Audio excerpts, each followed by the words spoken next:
town, and today we're interviewing people for Refugee Month. Well, we're speaking today, it's coming up to Refugee Week, Refugee Month. Can I ask, are you aware of any asylum seekers or refugees living in your area or going to your school?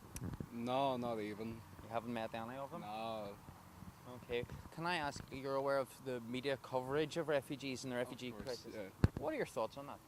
My thoughts on the coverage and what we're getting back. I mean, the media coverage paints a very sad scene of what's happening, and why they're being brought over and everything, but it's also being shown as an epidemic for us, which I think just doesn't right. It's an epidemic for the people being sent over, not for us, having to bring people in. That shouldn't be an issue.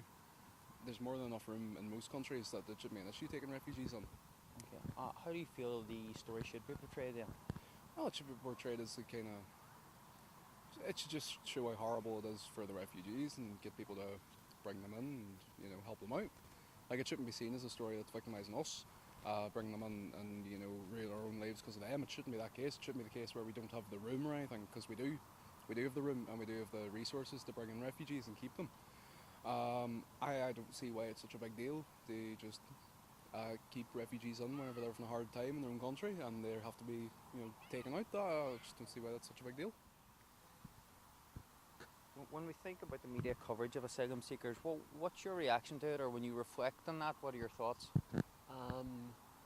I suppose I could say it seems like issues are being drawn where there are none, in that I don't exactly understand where they're getting a lot of their issues from about space and all that, because it just seems like they're making up things just out of, I suppose, discrimination and not wanting them there.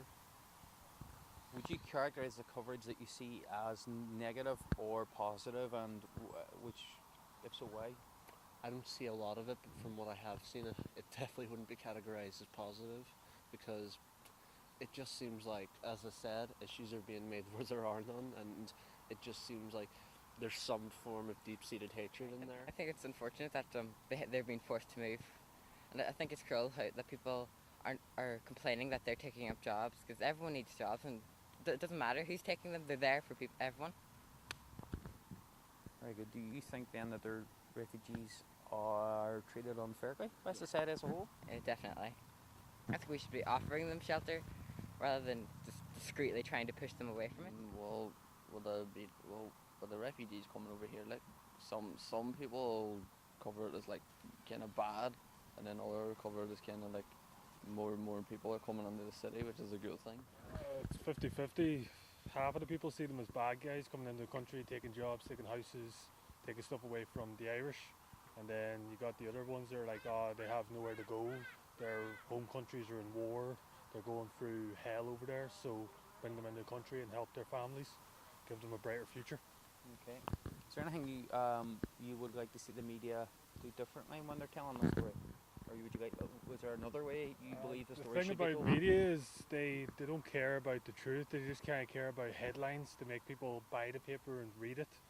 So that's the thing about the media. It's kind of, you glance at the newspaper and you see refugees destroying countries, and you pick it up and you read that.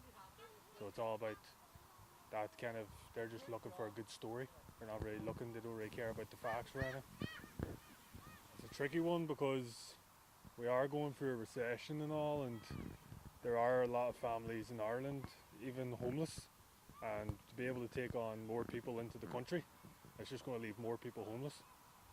But we have to kind of try and do something, because it's not really fair in leaving them in a country where their family are getting killed, and then there's children running around the streets with no mother or father because they've died in the war, the civil wars and all that. So it's a really sensitive subject, and it's really kind of difficult to come up with a solution for. I have a feeling that people aren't caring really, and they need to care more. If they care more, we wouldn't be having this problem, and the UK wouldn't be leaving the EU, basically. You tying the whole thing in together? Yes. So what do you think the underlying problem is then? That people aren't caring, stereotypes mainly, and that people aren't caring enough for other people. Well, people are saying that they're just coming to take our jobs, which I don't think is true. They've come from countries that have been torn apart by war. And I think that's the reason why. Well, I think they've every right to come. They come here. That as long as I mean they're innocent civilians, like they're innocent people, and I think they've a right to they come here and be safe and all. I do have a lot of sympathy for them, because while there's over in Sarah now, as you see, I mind seeing footage on TV the other day, and it shows you complete destruction of there's hardly any holy ruins left because of all the bombing of ISIS and all. It's the whole entire buildings are just disintegrated, and their homes and all.